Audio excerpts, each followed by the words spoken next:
Musk తలుచుకుంటే ఏదైనా చేయగలడేమో.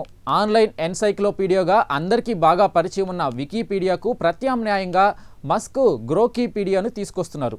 ట్విట్టర్ను ఎక్స్గా మార్చి super success అయిన మస్క్ ఇప్పుడు వికీపీడియా ఆధిపత్యాన్ని అడ్డుకోవడానికి గ్రోకీపీడియాను తెచ్చారు.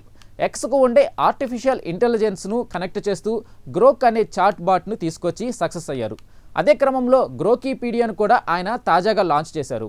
వికీపీడియాను మస్క్ లెఫ్ట్ వింగ్ బయాస్ కలిగిన ప్లాట్ఫామ్గా విమర్శిస్తున్నారు. అందుకే గ్రోకీపీడియాను లాంచ్ చేశారు. అయితే లాంచింగ్ సమయంలో వెబ్సైట్ క్రాష్ అయింది. మొదటి వెర్షన్ v0.1గా ఉంది. మరిన్ని అప్డేట్లు కూడా ఇంట్రడ్యూస్ అవుతాయి. లాంచ్ అయిన కొన్ని గంటల్లోనే 8 లక్షలకు పైగా ఆర్టికల్స్ అందులో చోటు దక్కించుకున్నాయి. అయితే ఆర్టికల్స్ అన్నీ కూడా గ్రోక్ A1 ద్వారా రూపొందించినవే కావడం గమనార్హం. ఫ్యాక్ట్ చెకింగ్ కోసం సైటిషన్లు కూడా కనిపిస్తాయి. వాటిని క్లిక్ చేసి మూలాల గురించి తెలుసుకోవచ్చు. ఈ ప్లాట్ఫామ్ని కేవలం ప్రచారం కోసం కాకుండా పూర్తి నిష్పక్షపాతంగా సత్యాన్ని మాత్రమే చెప్పేలా ఉండాలని మస్క్ భావిస్తున్నారు.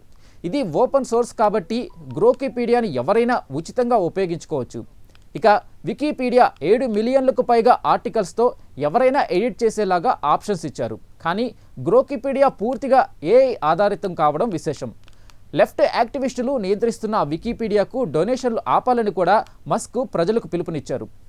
ఇక మొదటి రోజు గ్రోకీపీడియా క్రాష్ అయిన తర్వాత రికవరీ అయింది.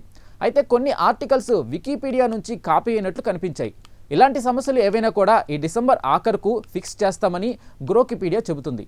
మొత్తానికి వికీపీడియా ఆధిపత్యాన్ని బ్రేక్ చేయాలని గ్రోకీపీడియా భావిస్తుంది.